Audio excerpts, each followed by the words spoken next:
주의 말씀 빌립보서 2장 1절 2절 말씀입니다. 그러므로 그리스도 안에 무슨 권면이나 사랑의 무슨 위로나 성령의 무슨 교제나 긍휼이나 자비가 있거든 마음을 같이하여 같은 사랑을 가지고 뜻을 합하며 한 마음을 품어 아멘 하겠습니다. 하나님 아버지, 세상에서는 불가능한 일이지만 신자에게는 너무나 당연한 일, 당연하지만 쉽지 않아서 수고와 애씀이 있어야 하고 주께 구하여 얻어야 할 일, 그리고 얻고 나면 이보다 향기 나는 일이 없으며 이보다 과실이 정말 알알이 잘 연결어 있는 그런 열매가 없는 이 귀한 말씀을 주셔서 감사합니다.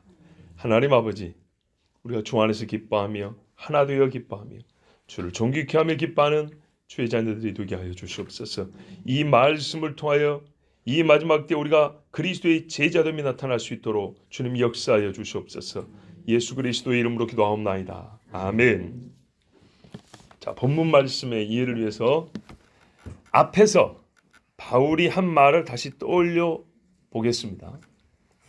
주제가 무엇이냐면 그리스도가 존귀케 되기 위하여 그리스도의 복음에 합당하게 생활하라입니다. 그래서 본인도 그렇게 살고 있다 했습니다. 대표적인 예가 뭐죠? 하나는 내가 지금 죽어서 천국 가고 싶지만 그리스도의 복음을 위하여 사니까 지금 살아있다. 두 번째는 그리스도의 복음을 위하여 내가 지금 고난을 당하고 있는데 이 고난 중에도 내가 그리스도의 이름을 위하여 복음을 위하여 살기 때문에 기쁘다. 이거였습니다. 그래서 바울은 고난과 핍박이 똑같이 있는 빌립보, 그리고 똑같이 그 고난 속에서 기뻐하며 싸우며 이기고 있는 빌립보 교회를 향해서 내가 너희를 보니 기쁘다 했고 이 기쁨이 무엇인지 의미를 가르쳐 줄 필요가 있었습니다. 이 싸우는 중에 기뻐할 줄 모르는 교회라면 말을 해봐야 웃어버리겠죠. 힘들어 죽겠는데 뭐 기쁘다는 얘기인가 그러겠죠. 그러나 우리가 정말 예수를 믿고 나면 고난당하는 게 기뻐요. 야, 내가 주를 위하여 이 정도도 참을 수 있는 사람이 되었구나. 정말 기쁜 일이거든요. 그래서 이 기쁨이 무엇이냐면 구원의 증표이다 너희에게는. 그리고 이 기쁨을 놓치지 않기 위하여 애써야 될 일을 또 가르쳐 줍니다. 이 구원을 지킬 수 있는 방법을 가르쳐 줍니다. 그게 이제 아까 구원의 증표라는 사실을 가르쳐 주는 또 포함해서 어떻게 하면 이 기쁨, 예수 그리스도를 믿음과 그 믿음의 진보와 또 믿음을 위하여 싸우는 이 일이 기쁨이 되느냐를 깨닫고 지켜나갈 수 있기 위하여서 바울이 방법을 가르쳐 주는데 그것은 뭐냐면요. 밖으로부터의 공격이 아니고 진짜 무서운 것은 안으로부터의 붕괴라는 사실입니다. 그래서 안에서 일어나는 붕괴를 막을 수 있는 이 방법이 결론적으로는 왜? 연약한 교회가 아니거든요. 현재 지금 고난을 겪으면서도 믿음을 지키는 교회란 말이죠. 그리고 현재 기쁨을 누리고 있는 교회예요. 그런데 여차하면 이 기쁨을 잃고 고난은 이제 안 받겠다 하고 복음을 위하여 사는 것도 뒤로 던져버릴 수 있는 위험이 있어요. 그 위험이 어디서부터냐 했더니 밖에서는 아니라는 거죠. 왜? 밖에서 오는 공격은 지금도 힘써 싸우고 있단 말이죠. 문제는 안에서부터 붕괴라는 겁니다. 그럼 어디서부터 할 수 있냐면 유독 바울의 이 서신서에 보면 간격을 짧게 두고 말이죠. 다툼이라는 말이 나와요. 허영 또는 반대로 그러므로 하나 되라 하나 되라 하나 되라 소리가 자주 나옵니다. 그래서 알 수가 있습니다. 밖의 문제가 아니고 안에서 다툼과 분열이 일어나서 이 기쁨을 놓칠 수 있다. 그 말은 곧 그리스도의 복음에 합당한 생활이 깨져버릴 수 있다는 겁니다. 그러면 안 되겠죠. 얼마나 안타깝습니까? 그래서 바울이 일치와 하나됨을 강조하여 지금 교훈을 하고 있는 중입니다. 이것이야말로 현재 빌립보 교회를 통하여 나타날 그리스도인됨의 큰 증거고 하나님이 살아계시다는 증표이기 때문에 절대로 너희에게 있는 지금의 일치와 하나됨을 잃어서는 안 된다. 듣고 보자니 조금 보자니 뭔가 조짐이 지금 일어나고 있다는 얘기를 들었는데 절대로 그러면 안 된다. 왜냐하면 이거는 또 경험이 있거든요. 사례가 있어요. 에베소 교회에서는 뭐라 그랬어요? 아니 에베소인가 저기 어디죠? 골로새 교회였던가 고린도 뭐라 했어요? 나는 개밥하다. 나는 아볼로파다. 아, 나는 바울파지. 에이, 예수님이 최고지. 그렇죠. 이런 식으로 파당이 나눴단 말이죠. 그러니까는 같은 교리인데도 똑같은 내용인데도 보면 누가 말하냐에 따라서 내용은 같은데 그 말투가 좀 다르고 용어가 좀 다르다고 해가지고 마치 다른 진리냐 이렇게 싸워버리면 교회가 무너지겠죠. 그래서 극도로 조심하는 게 뭐냐면 서로 간의 분열이었습니다. 그래서 하나 되라는 말씀을 주는 것은 지금의 이 아름다운 교회됨을 지켜야 되고, 이것이 세상에 그리스도인이 존재함을, 더불어 그리스도가 존귀케 되는 길이기 때문에 절대로 너희 안에 있는 현재의 기쁨을 뺏기지 마라. 고로 현재의 하나됨을 상실하면 안 되고 계속 하나와 일치됨을 유지해야 된다고 바울이 말하고 있는 중입니다. 자, 여러분, 복음의 확신이 있어도요, 서로 높아지고자 하는 허영이 있으면 각기 복음에 대한 확신을 갖고 있지만 하나로 뭉치는 교회가 될 수는 없습니다. 왜냐하면 함께 모실 때 기쁨이 없어져 버리거든요. 혼자 있을 때 차라리 기뻐요. 의의 싸움을 수행할 능력이 떨어집니다. 부대가 모여서 같이 창검을 들여야 싸우는데 모이면 서로 찌르고 있으니 어떻게 의의 싸움을 수행할 수 있겠습니까? 그래서 안에서 무너져 버려서 복음의 진본이 증거니 뭐 우리를 보고 사람들이 그리스도를 믿게 되니 이런 일은 절대 일어나지는 못하는 겁니다. 그래서 주님께서도 이 땅에 계실 때 계속 성도들 간에 제자들 간에 하나됨이 있어야 된다 그랬습니다. 내가 아버지 안에 있는 같이 너희가 내 안에 있고 너희도 서로 안에 사랑하고 하나 되면 너희가 내 제자인 줄 알리라 그랬습니다. 바로 그러니까는 주님이 주신 말씀을 바울이 계속하여 주의 제자로 일어나는 교회들에게 반복하여 가르치고 있는 중입니다. 이건 언제나 있어야 되는 것이고 특별히 오늘 같은 날에는 반드시 이 말씀이 우리에게 너무나 절실합니다. 다툼이 일어날수록 하나 되기가 어렵습니다. 그 상처라는 건요, 개인의 상처가 아니라 희한하게 만약에 물골이 난 것 같아요. 비가 오고 나면 골이 하나 생기잖아요. 그 다음에 물을 베면 꼭 다른 데로 새로운 길을 못 만들고 그 골을 따라서 나고 골을 따라고 더 깊게 되고 더 넓게 되고 이런 경우가 있어요. 그래서 이 물길을 바꾼다는 것은 아주 어려운 이야기인데, 이 바뀌어진 물길이 좋은 물길이라면 역시 이 물길이 바뀌지 않게 해야 되지 않겠습니까? 그래서 바울이 이 세상의 다양함을 가지고도 그리스도 안에서 하나 된 사람이기 때문에 이걸 잃지 마라. 이래서 오늘 말씀을 주고 있습니다. 자, 요약하면 바울이 서로 분열되고 싸우면 그리스도를 알게 함과 또 그리스도를 증거하는 역사, 그리스도를 위해 싸우는 역사가 중단될 것이기 때문에 이것을 염려하여 지금의 빌립보 교회가 항상 지금같이 또는 지금보다 더 복된 교회의 모습으로 남아있게 하려고 하나됨을 가르치고 있는 중입니다. 자, 그 중에 오늘 2장 1절 말씀에 그러므로 말씀합니다.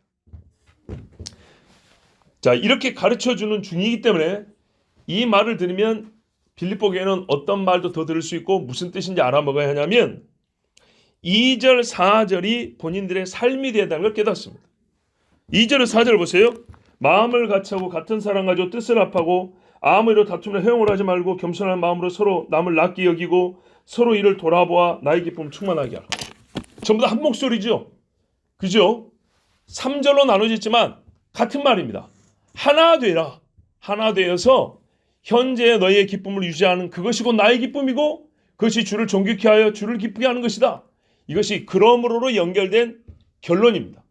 그런데 이 결론을 여러분 살아내기가 쉽습니까? 어렵습니까? 어렵죠. 그래서요, 큰 이 삶을 살 수 있는 큰 하나의 토대를 마련해 줍니다. 그게 1절이고요. 모범을 가르쳐 줍니다. 그게 5절 이하입니다. 너희가 어떤 사실에 기반하여 이런 삶을 살 수 있냐가 1절이고요.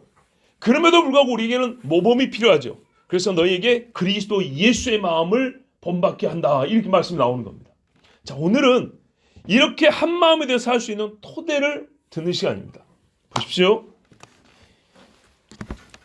2절과 4절까지의 이 하나됨이 그리스도의 복음에 합당한 생활로서 빌립보 교회가 그리스도의 제자인 것을 나타냄과 동시에 구원의 증표를 계수하여 소유하게 하는 길이라면 어떻게 이 하나됨을 유지할 수 있을까 할 때에 믿는 자에게는 결과적으로는 믿는 자에게서만 일하기 때문에 자연스러운 일이라고 할 수 있지만 그 과정을 생각하면 결코 이 자연스러움이 아니기 때문에 무슨 말이냐면요.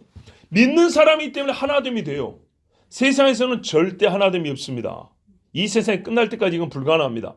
그러나 일부분이라도 믿는 자 안에서는 하나됨이 가능하기 때문에 논리적으로는 자연스럽지만 실제로는 믿는 자도 싸움과 연단과 인내가 통과된 후에야 하나됨이 주어져요. 그러니까 논리로는 자연스럽지만 실제 삶으로는 자연스럽지 않은 결과이기 때문에 뭐가 필요하냐면요. 가르침이 필요하고요. 권면이 필요하고요. 책망도 필요하고요. 훈련도 필요하고요. 인내도 필요한 겁니다. 그래서 논리로만 가르쳐주는 게 아니에요. 너희가 하나님의 사람이니까 화나되어 살아라 이걸로 끝나는 게 아니라 더 많은 가르침이 필요했던 거예요. 더 많은 견고한 토대가 필요한 거예요. 그래서 바울이 1절로 토대를 5절 이하로 실제 사례를 가르쳐주면서 빌립보 교회가 반드시 이걸 우리가 이뤄내야 되는 거구나, 이렇게 살아야 되는 거라는 어떤 신앙의 결의를 다지게 합니다. 그런데 여러분 1절과 5절 이하를 보면요, 무엇이 토대고 무엇이 우리의 모범이냐면 예수님입니다. 그리스도, 예수님입니다. 그리스도가 하나됨의 토대이고 예수님이 우리가 하나됨의 모범으로 삼아야 될 유일할 뿐이라는 것을 알 수가 있습니다. 즉 이걸 더 좁히면 무슨 말이냐, 예수 믿으면 어쨌거나 하나 되고 살아야 된다는 얘기예요. 중간 과정을 생략해서 좀 그렇지만 결론만 말하면 예수 믿는 자들이 모이면 하나됨이 나타나야지, 예수 믿는 자들이 나눈다는 것은 예수를 절대로 증거할 수 없다는 말씀입니다. 자, 보겠습니다. 바울은 하나됨의 토대인 하나의 사실을 기억나게 하는데요, 이것이 온 교회 같은 인식이 돼야 되고, 온 교회 한 인식이라는 것은 각 개인은 똑같이 이와 같은 인식을 가지고 힘써야 한다는 일입니다. 그게 뭐냐? 그리스도 안에서 있거든입니다. 보세요. 그리스도 안에서 무엇이 있거든요. 이렇게 돼 있죠. 그러니까는 그리스도 안에서 있거든. 우리가 이거는 만약이라고 말하지만요, 만일이라는 것도 뉘앙스에 따라 맥락에 따라 크게 두 가지입니다. 지금 일어나지 않은 일인데 혹 그런 일이 일어난다면 우리가 이렇게 읽어요. 그러니까 너희가 신앙생활 하면서 혹 누구 권면할 일이 있다면, 위로할 일이 있다면 이렇게 생각하는 경우가 있습니다. 근데 말씀의 뜻은 그게 아니에요. 그게 아니고 이런 거 있죠. 다 자란 아이에게, 우리 청년들에게 이런 거예요. 네가 어머니한테 은혜를 입은 일이 있다면, 그 다음에 뭐가 나오죠? 경험해보지 않은 일을 좀 가져가는 건가요? 아니죠. 근데 이렇게 표현 쓰죠. 뭐 해야 한다는 당위가 나오는 거예요. 너 임마 어머니 말씀 불순종하면 되겠어? 이렇게 나오는 거죠. 좀 긍정적으로 말하면, 만일 네가 네 아버지의 은혜로 태어났다면 너의 지금 아버지를 공개하는 모습은 얼마나 당연하고 아름다운 일이냐, 이렇게 말할 수 있죠. 그런 뜻이에요. 보세요. 그러므로 그리스도 안에서 있거든. 분명히 그랬던 것처럼, 분명히 그리스도 안에서 이와 같은 일이 있었던 것, 분명히 너희가 경험한 것이 맞다면, 그런 말입니다. 존재한 사건을 기억나게 하는 화법입니다. 없는 사건을 혹시 있다면, 있을지 모르는데 있다 치면, 그런 말이 아니고요, 있었던 일을 가정으로 말해서 우리로 하여금 떠오르게 하는 겁니다. 그래, 있었지.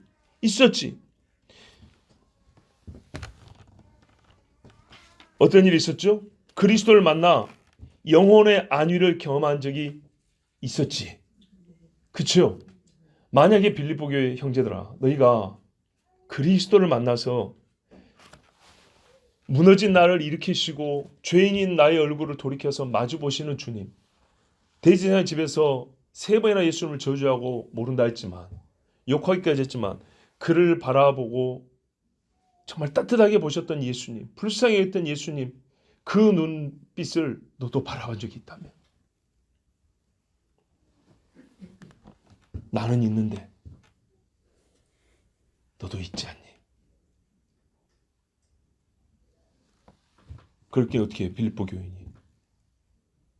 예, 있지요. 그렇구나. 너도 있구나.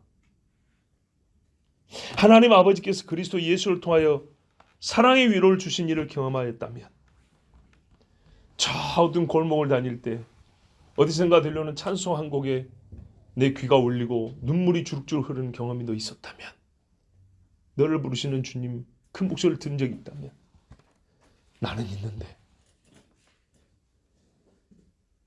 너는 그런 경험이 없었더냐? 있었죠. 저도 있었죠. 그래, 너도 나하고 같구나.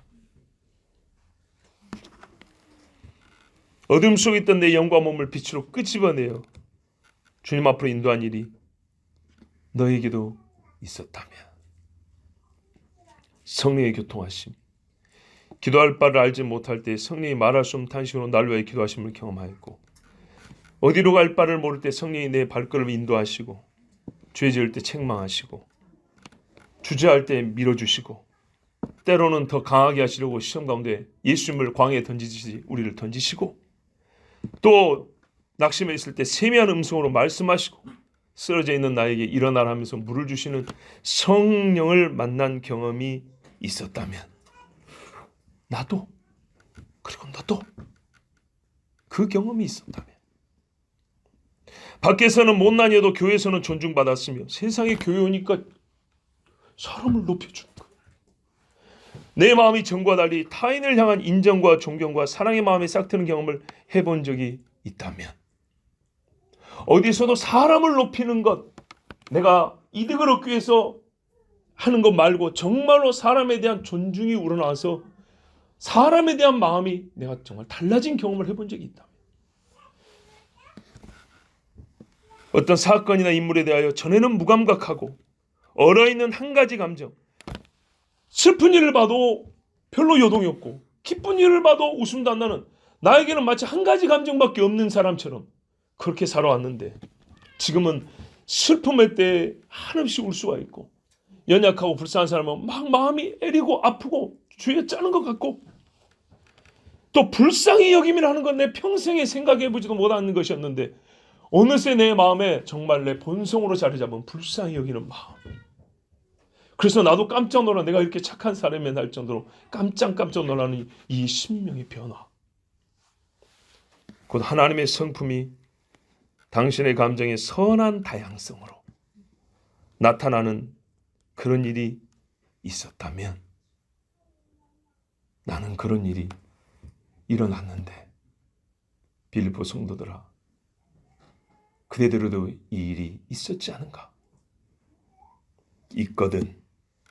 그런 일이 있는 사람이라면, 이와 같은 일을 경험한 여러분이라면, 세상이 알 수 없는 이와 같은 놀라운 일이 당신에게 일어났고 지금의 당신한 사람을 만들었다면, 나는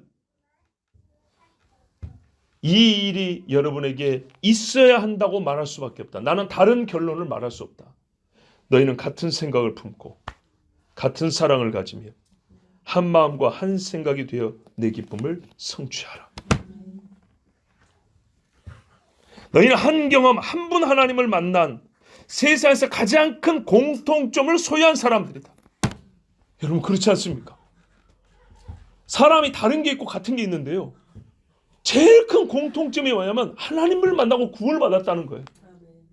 그리고 이 한 가지 공통점이 제일 크다는 게 뭐냐면요, 나머지 것들을 완전히 바꿔놓기 때문이에요. 모든 걸 새롭게 하기 때문에. 새로운 피조물이라고 이름을 붙이지 않고는 설명이 안 되는, 부분적으로 바뀌는 게 아니라 리모델링 정도가 아니에요. 이전 것은 어떻게 해요? 지나가 버렸대요. 없대요.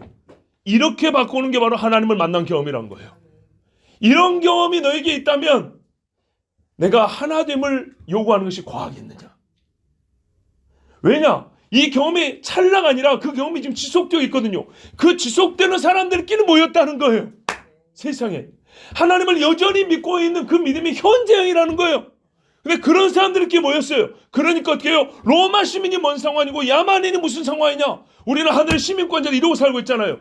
그런데 하나됨이 없다. 이거는 바울의 신앙에서는 말이죠, 있을 수가 없는 일이에요. 바울의 신앙에서는, 엘리야의 신앙에서는 바알에게 무릎 꿇는다는 건 있을 수가 없는 이야기예요. 다윗의 신앙에서는 여호와를 모독하는 자 앞에 놓고 모른 척 가는 건 있을 수가 없는 일이에요. 그래서 바울이 말한 거예요. 너희는 하나 되라. 그리스도를 존귀케 하기로 작정한 사람이라면 반드시 하나 된다. 왜? 너도 그리스도를 존귀케 하여 산다면서, 너도 그리스도를 존귀케 하여 산다면서, 나도 그리스도를 존귀케 하여 살고 지금 감옥에 있고, 나를 여러분이 인정해서 감옥에 위로자까지 보냈다면, 그러면 지금 너희는 뭐하고 있냐 이 말이죠. 에바브로디도를 보내놓고 너희끼리 싸우느냐? 아니죠. 그런데 이런 일이 여기 안타깝게도요, 마귀가 시험을 하면 순환수가 일어난다고 해요. 그래서 그때마다 격퇴를 해야 돼요. 그래서 바울이 실제적인 도움을 주는데 누굴 보냐? 어린 디모데를 보내요. 디모데를 보내고 이 교회 출신 에바브로디도 다시 보내요. 뒤에 가면 나와요. 디모데를 보내면서 그 디모데가 빌립보 교인들이 잘하고 있지만, 여러분 우리 그러 있죠. 또 다른 지역에서 잘하고 있는 다른 신앙인의 이야기를 들으면 우리 마음이 새로지죠. 디모데를 통해서 직접 바울의 이야기를 듣는 거예요. 디모데를 통해서 디모데가 돌아다니 여러 교회 이야기를 직접 또 듣는 거예요. 그의 설교를 통해서 배움을 받고 감동을 받고 다시 기도하게 되는 거예요. 이래서 바울이 보면 엄청나게 노력을 합니다. 빌립보 교회를 지금 어떻게 세워진 그리스도의 교회인데, 이 완전히 가고 있는, 성장해 가고 있는, 즉 성숙해 가고 있는 교회가 나던 수염에 빠지지 않게 하려고 말이죠. 굵어지 않은 뼈가 다시 유약해지지 않도록 하기 위해서 얼마나 애를 쓰는지 모릅니다. 바로 이것입니다. 이것이 하나님이 원하시는 일이에요. 예, 사도가 이렇게 감옥에 갇혀서도 애를 쓰고 수고한 일이 교회의 하나됨이에요. 물론 우리는 압니다. 이게 무턱대고 하나됨이 아니라는 건 압니다. 그래서 논리적으로는 교회가 하나된 게 자연스럽지만, 실제로 그 과정에는 보세요. 빌립보 같은 현재 칭찬받는 교회, 굉장히 서정적이라고 했잖아요. 예, 지금 칭찬받고 있어요. 그런데도 이 교회가 조금의 조짐만 보이도 바울은 걱정하면서 교회를 견고히 하기 위해서 여러 가지 방법으로 지금 애를 쓰고 있다는 것. 그렇다면 우리 안에도 조금의 분열의 조짐이 보이기만 해도 우리는 여러 가지 할 수 있는 방법을 동원해서 교회를 다시 공고히 하고 그리스도의 몸을 굳건히 하는 것이 우리 해야 할 일입니다. 자, 2절을 계속 보겠습니다. 하나님을 믿는다. 하나님의 자녀가 되었다. 모든 이 땅에 있는 다른 것들 위에 있고, 다름을 덮고도 남는 한 분 그리스도를 만나 그분 안에 살고 있고, 한 성령과 같은 교제를 하고 있는 사람이다. 보세요. 성령께서 나에게 하시는 교제와 너에게 하시는 교제가 같은 거예요. 그래서 둘이 만나보면 통하는 거죠. 나를 만나신 한 성령이라. 성령이면 너도 만나셨단 말이죠. 한 성령이라 그랬죠. 예. 실제로 개인이 대화를 해보고 개인이 자기의 간증을 나눌 때 보니까 한 분이더라는 거예요. 그런데 어떻게 다를 수가 있을까요? 성령을 만난 같은 경험을 갖고 있는데 어떻게 다를 수가 있을까요? 여기서 또한 우리가 같다라는 것이 어떤 영역과 범주에서 같음이 돼야 되는지 아시겠죠? 성령을 벗어남이 없이, 예수 그리스도의 진리를 벗어남 없이 그 안에서 하나됨이라는 걸 알 수 있습니다. 너도 그리스도 안에 살고 나도 성령과 네가 하고 있는 똑같은 교통을 하고 있다. 그런데 우리가 다를 수 있는가? 세상에 한 예수 안에 있고, 지금 예수라는 울타리 안에 나도 있고 너도 있고, 성령이 똑같이 너에게 하신 말씀 나도 해주시고 너에게 주신 감동 나도 주시는데 너와 내가 다르다는 기적을 우리가 경험할 수 있는가? 말이 안 된다는 얘기죠. 하나님의 수학에서는요, 불가능한 집합입니다. 이런 집합 없어요. 모든 성도가 다 받은 경험이 같고, 또 그 사건에 대한 이해가 같다면, 보세요. 예수 그리스도를 만난 경험이 같고 예수 그리스도에 대한 이해가 같다면, 십자가 무엇인지에 대한 이해가 같고 믿음이 같다면, 이제 각 사람에게는 똑같은 변화가 있음이 발견돼야 합니다. 오순절에 한 성령이 되니까 120명이 똑같잖아요. 그 가운데 누가 있었어요? 자기 형님 미쳤다고 했던 동생들도 있었어요. 그런데 한 성령을 받고 나니까 똑같은 말을 하잖아요. 그렇죠? 여기서 다르다는 게 기적인 거예요. 이제 이 변화는 세상에 속한 것이 다 주님 안으로 모아지고, 즉 그 120명의 성품이 얼마나 다 달랐겠어요? 배경이 얼마나 다릅니까? 각기 다른 마음과 생각들이 성령과 일치된 변화가 다 있어야 한다는 겁니다. 있었기 때문에 있어야 한다는 겁니다. 성령을 말미암아 이 다른 것들이 그대로 존재함에도 불구하고 그 위에 있는 일치가 있었기 때문에, 이 일치 안에 다양성이 있기 때문에 이 다양성은 이 일치됨 안에서 역사한다는 거죠. 즉 그리스도의 복음을 위하여 나는 소리를 높이고, 그리스도의 복음을 위하여 나는 무릎을 꿇을 수 있고, 다른 행위지만은 일치됨 안에 있다 이 말입니다. 그래서 교회는 한 마음이 되고 한 생각으로 일치되는 겁니다. 그리고 실제로 교회들이 선교를 했죠. 보세요. 한 사람을 우리가 언급할 때도 있습니다. 뛰어난 한 선교사를 말할 수도 있지만 뭐라고 말해요? 그래도 아직까지 우리 뭐라고 말하면 한국 교회는 지난 반세기 동안 선교하여 왔다. 이렇게 말할 수가 있어요. 또 뭐라고 표현을 해요? 개 중에는 기도가 어렵고 힘든 사람도 있고, 아니 개 중에는 기도를 안 하는 사람도 있지만 한국 교회는 기도가 뜨거운 세계에서 몇 안 되는 교회다라는 소리도 지난 몇십 년 전에 들었어요. 그렇죠? 지금은 아프리카 성도들이 더 그냥 막 잘하죠. 근데 보세요. 그래도 뭐라 했어요? 한국 교회는 새벽 기도가 살아있는 교회다. 이런 말이 왜 나왔어요? 각 개인은 다르지만은 공통적으로 이게 교회의 일치됨으로 나타났기 때문이에요. 어느 교회나 교파불망하고 교회 세우면 항상 뭐가 나와요? 주보에 보면 예배 시간 안내에 꼭 다 나와요. 이 정도의 일치됨이 하나님 보시기에는 부족하지만 얼마나 귀했냐면 우리가 보았던 지난 수십 년 동안의 교회의 성장과 성숙과 성교가 이 하나됨과 무관하다고 말할 수는 없어요. 영적인 변화는 여러분 지성에 강력한 타격을 입힙니다. 지성, 우리가 아는 바, 알고 결정하는 데 있어서 강력한 타격을 입힙니다. 전에 알았던 것을 배설물로 여기고 주를 아는 지식이 내가 아는 전부요 모든 삶의 판단 기준이 됩니다. 예수를 만나버리면 예수 만난 것으로 모든 것을 판단합니다. 주를 만난 경험은 우리의 감성에도 어마어마한 충격을 줍니다. 나를 영원히 미워해야 하는 분이 나를 위하여 죽으신 분이다. 그리고 그분의 얼굴을 내가 봐버렸다. 이 경험은 말이죠. 뭐랄까요? 내 마음에 있던 사악한 감정이 하나의 면이라면 금이 나서 쪼개버리는 거고요. 굵은 줄이라면 단방에 끊어버린 거고요. 여기저기 얼굴에 점처럼 나있는 악함이라면 한 방에 싹 지워버리는 놀라운 감정상의 변화를 일으킵니다. 성령께서 지도하시고 인도하심은 나의 의지가 마치 주님의 것이 된 것 같은 삶을 살게 합니다. 한없이 자유롭지만 의에 거리낄 것이 없고, 이전에는요 자유롭게 살다 보면 하나님의 말씀에 여기 부딪히고 저기 긁히고 그랬는데 지금은 네 하고 싶은 대로 하세요 했는데도 하나님의 말씀이 둥글둥글둥글 이렇게 돌아가면서 나를 스쳐지나하지 깨지고 부딪히고 찢기는 건 없어요. 이게 성령의 인도하심을 따라 사는 거예요.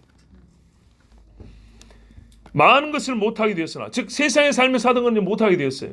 그러나 전혀 답답하지 않은 새로운 삶, 세상 친구들하고 놀지 못하는 제한이 있어요. 이제 스스로 억제될 게 있어요. 근데 안 답답해요.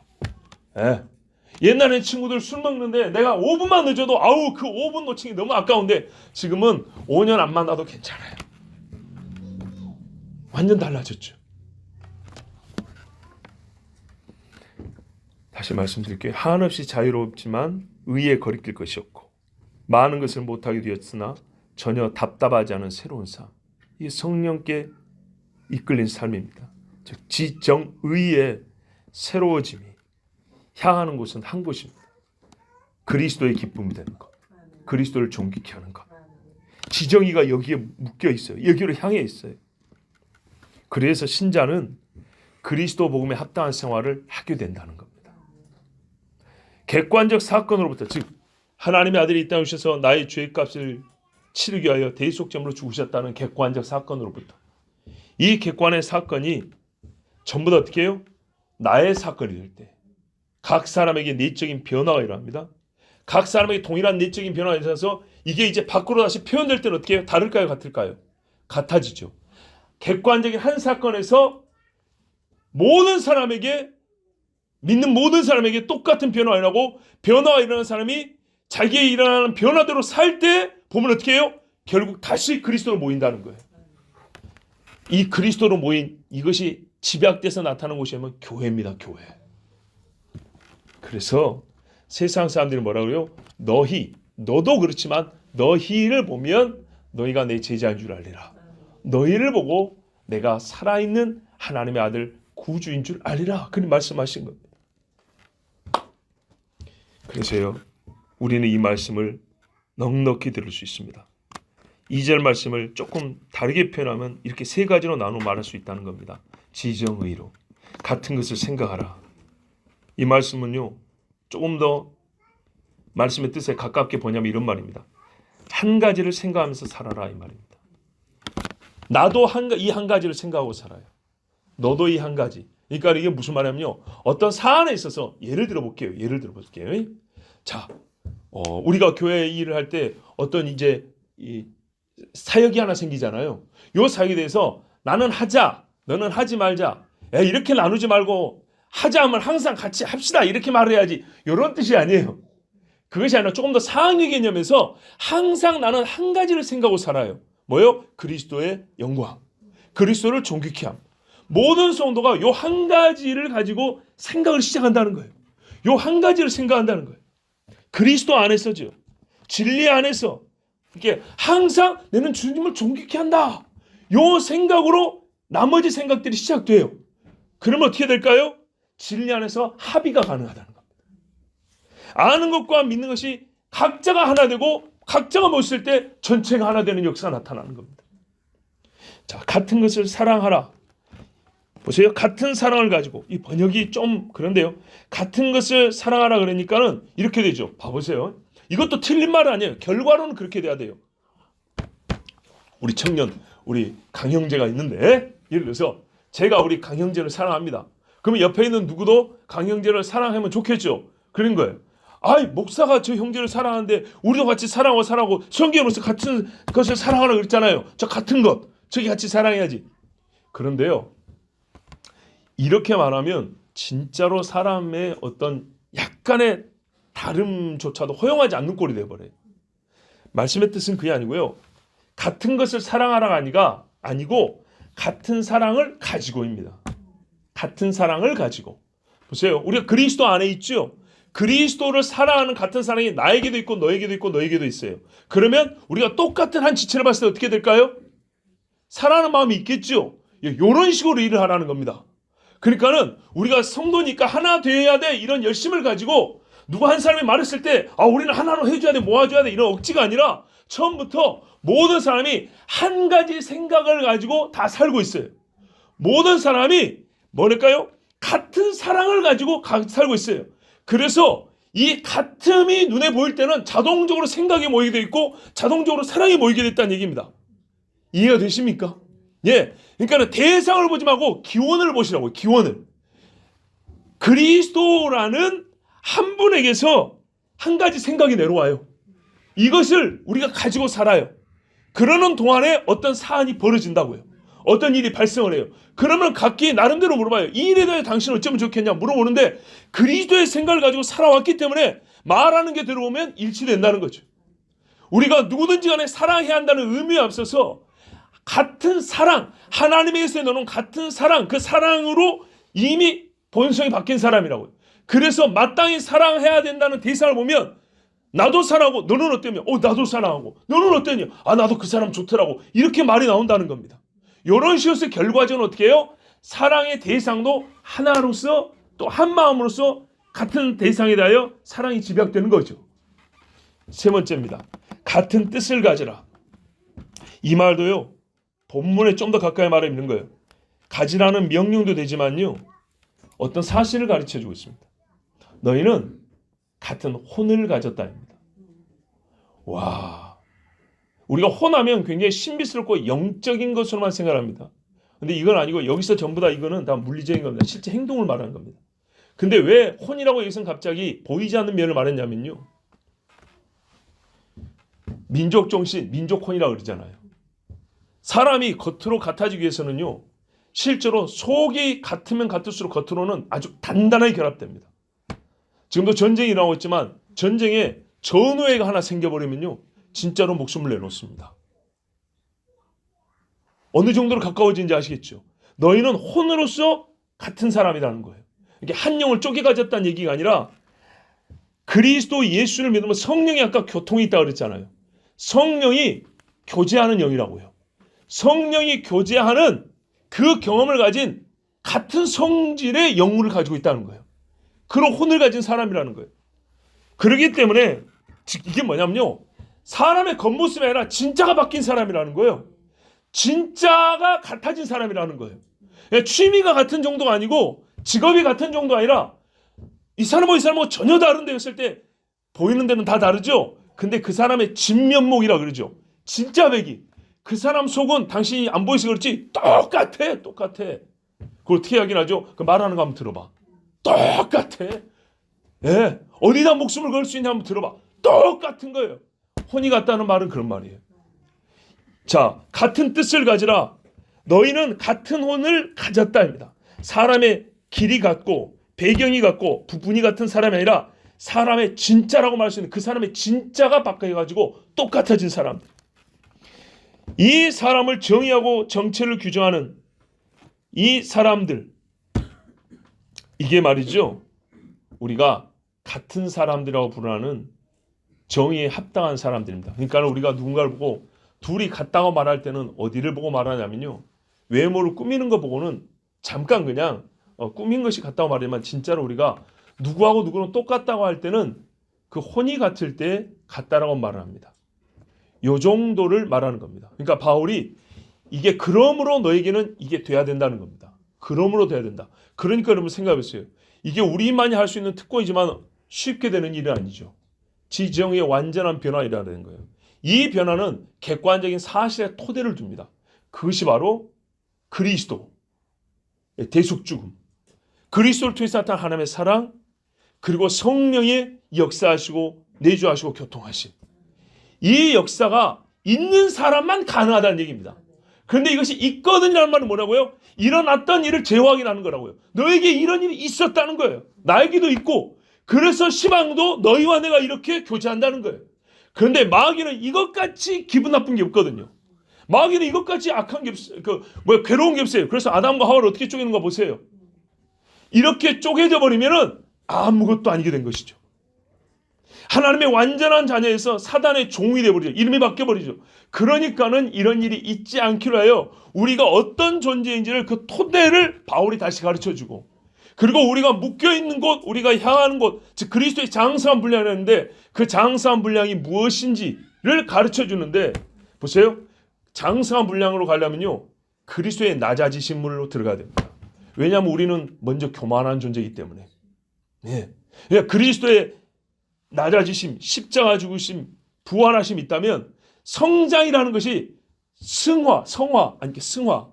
예수님이 영화롭게 된대. 이리 올라가는 게 성장이 아니고요, 예수님을 전체를 담는 거기 때문에 교만하고 죄인인 인간들은 어디서부터 시작해야 성장이 되냐면 그리스도의 가장 비천하게 되심, 가장 낮아심, 그래서 그가 육체로 태어났다는 이야기를 하는 겁니다. 예수를 믿는다는 것은 예수의 전체를 믿는다는 것이고요, 예수를 전체를 믿기 때문에 전체로서 담게 되는 겁니다. 근데 전체로서 담을 때는 믿음의 시작은 십자가지만 성장은요, 어떻게 한다고요? 예수님의 실제 삶의 시작을 우리가 그대로 본받아가는 겁니다. 나는 없습니다라고. 마치 하나님께서 사람의 육체를 입고, 얼마나 이 5절 이하에 보면 비교가 극명한지 몰라요. 비천하고, 그죠? 자기를 낮추시고 스스로 천하게 만든 것이 인간의 몸이래요. 하나님 앞에서 우리는 진짜 아무 가치 없는 껍데기예요. 그런데 이 껍데기를 예수님께서 영원한 자기 몸으로 입으셨다는 겁니다. 껍데기니까는 겉으로 가장했다는 그런 가연설적인 얘기가 아니고, 이 죄인 덩어리를 예수님이 입지 않으셔도 되는데 그렇게 낮아지시기까지 하셔서 그리스도 안에서라는 이 역사를 이루어냈다는 겁니다. 하나님 아버지의 말씀에 순종했다는 겁니다. 그렇지 않아도 삼위일체로 존재하신 하나님이, 예수께서 완전하게 이 땅에서 자기의 사역을 감당하심으로 말미암아 아버지가 내 보좌 함께 앉아고 쫙 올리셨다는 얘기입니다. 자, 그러므로 우리가 이 경험이 있다면 꼭 예수님을 만난 사람, 아니 예수님이 하신 것처럼 행해야 하는 것이고, 그러나 예수께서도 이 일이 고난 없이 된 건 아니지 않았습니까? 그러기에 우리도 이 일에 있어서 고난을 감내하면서 끝까지 지켜야 될 것이 뭐냐면 복음을 지키는 것과 같이 하나됨도 지켜야 한다는 것입니다. 성경의 이야기를 하나만 더 말씀드리려고 합니다. 우리가 매우 잘 아는 사건이 하나 있는데 광야 이야기죠. 광야에서 보면 말이죠, 이스라엘 백성이 살면서 그들 앞에 놓여진 어려움은 많았습니다. 우리가 하루라도 물 없이 사막을 걷는다면 정말 간주하고 모래바람이 불고 한 40도 50도 올라가는 그런 황무지를 걷는다면 얼마나 어렵겠습니까? 저 젖먹이들 데리고 간다면 진짜 끔찍한 일이죠. 끔찍한 이야기입니다. 그래서 그들의 어려움은 일부분 이해가 됩니다. 그들의 하소연과 불만이 나는 그러지 않을 거라 나는 절대 그런 말 못합니다. 이해가 됩니다. 그러나요, 또 생각해 보면 하나님께서 엄청나게 빠른 속도로 응답을 해주셨다는 걸 알 수가 있습니다. 그러지 않습니까? 매일이 문제 해결로 바쁜 날이었는데 그때마다 주님이 무지하게 빠른 속도로 일을 해결해 주셨어요. 물이 없다 그러니까는 목말라 죽은 사람 한 명도 나오기 전에 반석을 쪼개버렸어요. 덥다 그러니까 열사병, 일사병 걸려서 죽은 사람 한 명도 안 나왔는데 그러니까는 빠른 거죠. 그렇죠? 빠른 거죠. 구름 기둥으로 막아주셨어요. 밤에 춥다 그래서요. 냉병 걸린 사람, 얼굴 돌아간 사람 한 명도 안 나왔는데 불기둥으로 덮어주셨어요. 외세의 침략에서 다 막아주셨어요. 얼마나 응답이 빠르고 정확하고 부족함이 없었는가 봐보세요. 고기 먹고 싶다 그래서 고기 못 먹어서 죽은 사람 나오기 전에, 그죠? 단백질 부족해서 나는 죽었다 하는 사람 나오기 전에 메추라기를 그냥 물리도록 먹게 해주셨어요. 밥도 좀 해먹고 떡도 좀 해먹어야 되는데 양식 다 떨어졌다 했어요. 굶어 죽은 사람 있습니까? 없죠. 만나가 거의 40년 내내 내렸어요. 그래서 우리 하나님 뭐라 그래요? 신명기 가면 신발 떨어지는 사람 있으면 나와봐 그러죠. 혹 옷이 떨어졌고 벌거벗고 다녔던 사람 있으면 손 한번 들어봐 그러죠. 한 명도 없었다. 한 명도. 놀라운 이야기입니다. 그러니까요, 문제는 무지하게 많았는데 문제 하나님이 다 해결해 줬어요. 정말로 광야 세계 생존이 가능할 정도로 다 해결해 줬고요. 수도 더 늘었다 그랬어요. 자, 봐보십시오. 기적의 연속이었어요. 그런데 왜 거기서 다 죽었습니까? 아니, 그렇게 엄청난 일들을 계속 경험하는데 이제 여기서 우리가 갈리죠. 나도 그 괴로운 일들이 있으면 입이 요만큼 나올 수는 있지만 하나님 이렇게 기적을 베풀어 주시면 그래도 나 정도 되면 그 기적에 아우 주님 감사합니다. 불평불만 죄송해요. 이랬을 것 같은데 그 생각하죠. 예, 거짓말 안 하고 나도 그 정도는 했을 것 같아요. 아니 하나님이 이렇게까지 해주는데 여기서도 못 믿겠다 소리는 염치가 없어서 말 못했을 것 같아요. 그런데 말이죠. 60만 명이 죽어버렸어요. 왜 죽었습니까? 굶어 죽었나요? 아니죠. 병 걸려 죽었습니까? 그러니까는 그 풍토병 때문에 죽었습니까? 전부 다 하나님이 벌레 내고 죽은 거죠. 벌로 죽었어요. 벌을 내렸다는 게 뭐죠? 믿음이 없었고 불순종했다는 얘기죠. 근데 믿음이 없고 불순종이 이게 시작된 그 무엇부터 했습니까? 어디서부터 이게 시작돼서 불신으로 불순종으로 그냥 끝났습니까?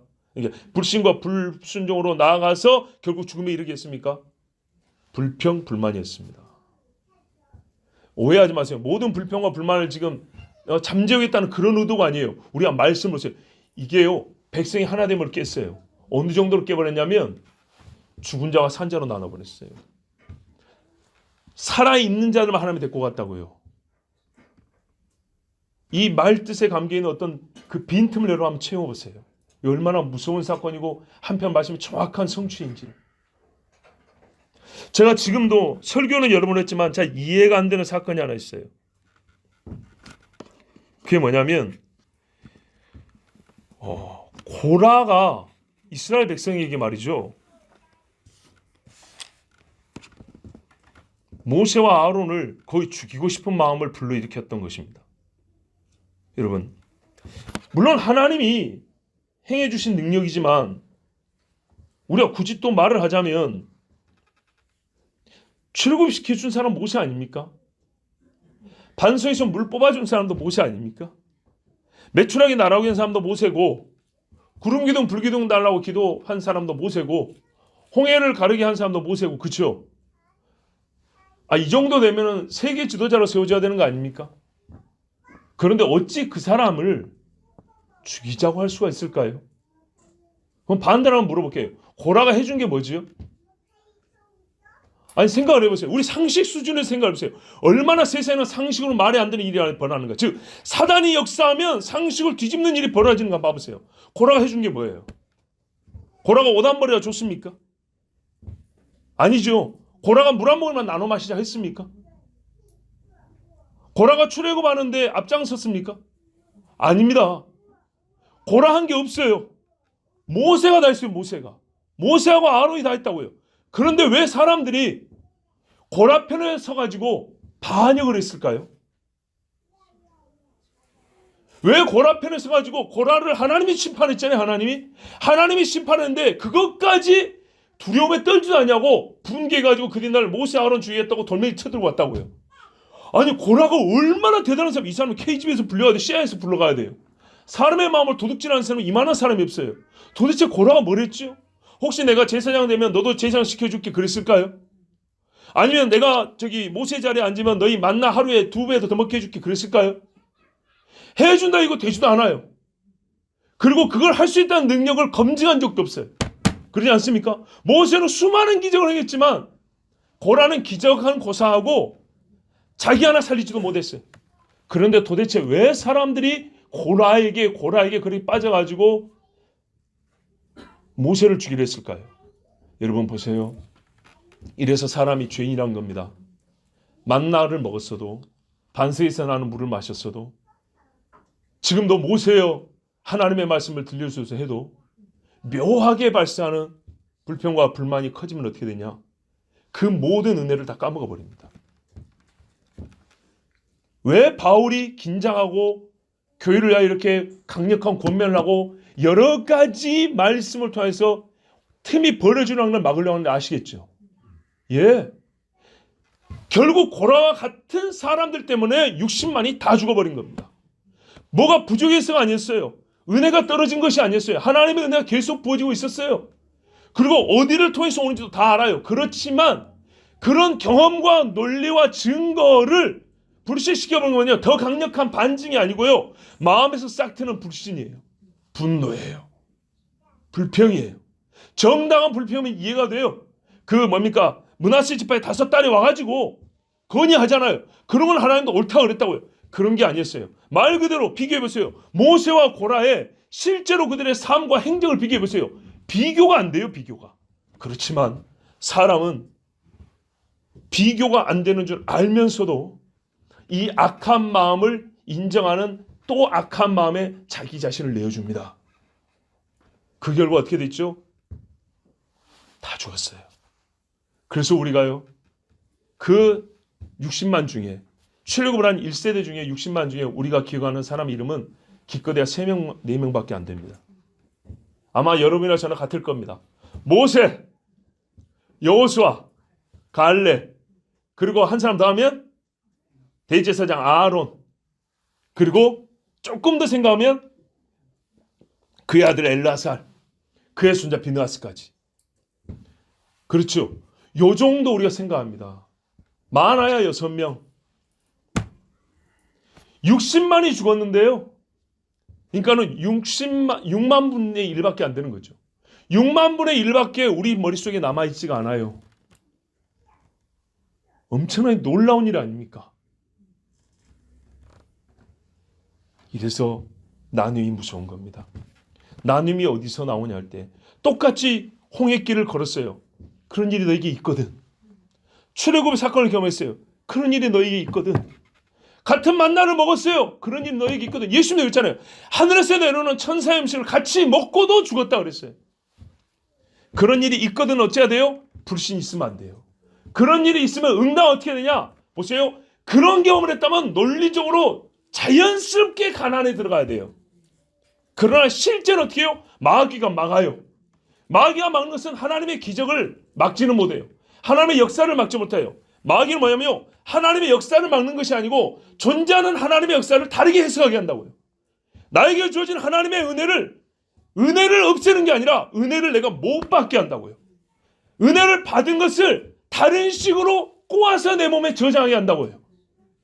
이렇게 해서 어떻게 해요? 은혜의 백성이 되지 못하게 하고 불신과 악평의 백성이 되는 게 하는 겁니다.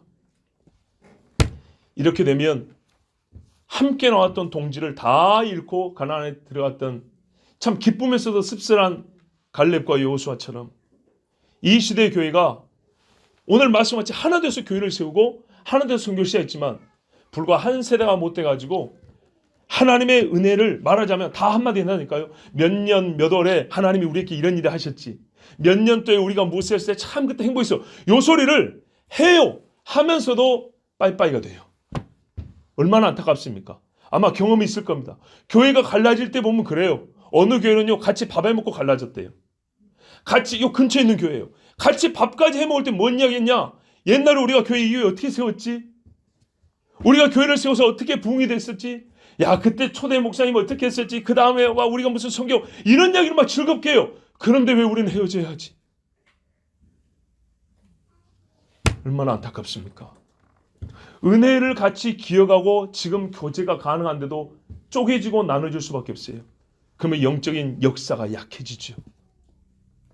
여러분, 그래서 교회의 하나됨이란 건 너무너무 중요합니다. 교리의 하나됨이 있다면 교회의 하나됨은 반드시 있어야 합니다. 그리스도의 복음에 합당한 삶의 핵심에 교회의 하나됨이 있습니다. 이는 사랑과 소망과 믿음의 하나이기 때문인데요. 이것은 이것들은 모두 그리스도 안에서 얻었고 성령의 교통하심으로 현재 우리에게 여전히 있는 것들입니다. 따라서 세상의 빛이요 세상에서 그리스도의 제자됨을 나타내게 하심으로 영광을 받으시는 하나님 앞에서 미움과 불신과 시기와 분노와 거짓말과 교만이 가득한 이 세상에서 정말 한 마음과 한 뜻으로 영혼이 같은 사람들로서 서로 하나 되어 사랑한다는 것은 정말 그리스도의 복음에 합당하게 사는 것입니다. 그래서 주님의 기쁨입니다. 우리 모두 주님의 기쁨이 됩시다. 기도하겠습니다. 하나님 아버지, 연약한 자들을 부르셨습니다.